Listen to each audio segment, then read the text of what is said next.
কোন কেইগৰাকী ব্যক্তি অসমৰ আইন আদালতত অচিনাকি ব্যক্তি সেয়া তেওঁ অতি শীঘ্ৰেই চিনাক্তকৰণ কৰি অসমৰ ৰাইজৰ আগত সেয়া তেওঁৰ সাহসিকতা দাঙি ধৰিব লাগে। মুখ্যমন্ত্ৰী গৰাকীয়ে মনত ৰখাটো ভাল যে তেওঁ যি বক্তব্য আগবঢ়াইছে সেই বক্তব্য অত্যন্ত নিজ বক্তব্য, যে ভাৰতবৰ্ষৰ প্ৰতিষ্ঠিত এটা সিস্টেম আইন ব্যৱস্থা আৰু তাৰ সৈতে জড়িত যিসকল লিগেল অফিচাৰ্ছ আছে, যিসকলক অফিচাৰ্ছ অফ দ্য কোৰ্ট বুলি কোৱা হয়, সেই অধিবক্তাসকলৰ মাজত হেনো অচিনাকি ব্যক্তি আছে যিসকলে হেনো আদালতত দপদপাই আছে।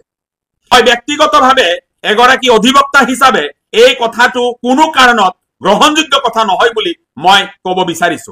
3 বছৰীয়া আইনী শিক্ষা সমাপন কৰি বাৰ কাউন্সিল অফ ইণ্ডিয়াই অনুষ্ঠিত কৰা অল ইণ্ডিয়া বাৰ এক্সাম কমপ্লিট কৰাৰ পিছত সাৰ্টিফিকেট অফ প্ৰেক্টিচ লাভ কৰাৰ পিছত আইন ব্যৱস্থাৰ সৈতে সম্পৃক্ত হৈছো আৰু সেই সময়তে আইন ব্যৱস্থাৰ সৈতে বা অধিবক্তা সমাজৰ মাজত অচিনাকি ব্যক্তিয়ে দপদপাইছে বুলি যিটো কথা কৈছে সেই কথাটো কোনো কাৰণত মানি ল'ব নোৱাৰি বা সমৰ্থন কৰিব নোৱাৰি।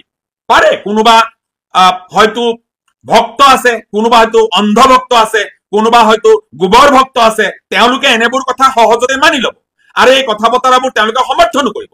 কিন্তু এজন সচেতন ব্যক্তি হিচাপে, সমাজ জীৱনৰ সৈতে সম্পৃক্ত ব্যক্তি হিচাপে, এজন অধিবক্তা হিচাপে এই কথা আমি মানি ল'ব নোৱাৰো।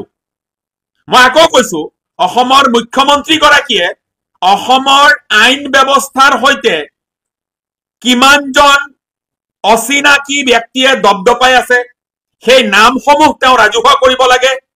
সেই নামসমূহ ৰাজহুৱা কৰি সেই অচিনাকি ব্যক্তিসকলক উপযুক্ত শাস্তি বিহাৰ ব্যৱস্থা কৰিব লাগে।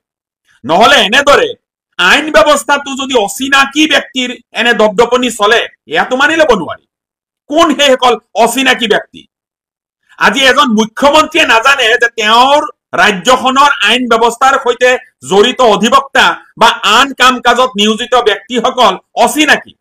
এজন মুখ্যমন্ত্ৰীয়ে যেতিয়া এনে ধৰণৰ বক্তব্য প্ৰদান কৰে তেতিয়াহলে আমি ভাবিবলৈ বাধ্য হম যে অসমৰ আইন শৃংখলা ব্যৱস্থা কিমান অৱনমিত হৈছে। প্ৰতিটো পক্ষই অসমত ৰাষ্ট্ৰপতি শাসনৰ দাবী কৰিব লাগে। এজন অধিবক্তা হিচাপে মই অতি শীঘ্ৰে অসমত ৰাষ্ট্ৰপতি শাসনৰ দাবী কৰিছো। কাৰণ যদি আইন ব্যৱস্থাত বা অধিবক্তা হিচাপেও যদি অচিনাকি ব্যক্তিয়ে ৰাজ্যখনত দপদপাই আছে তেন্তে ৰাজ্যখনৰ ভয়াৱহ ভৱিষ্যতৰ ইংগিত ই বহন কৰিছে।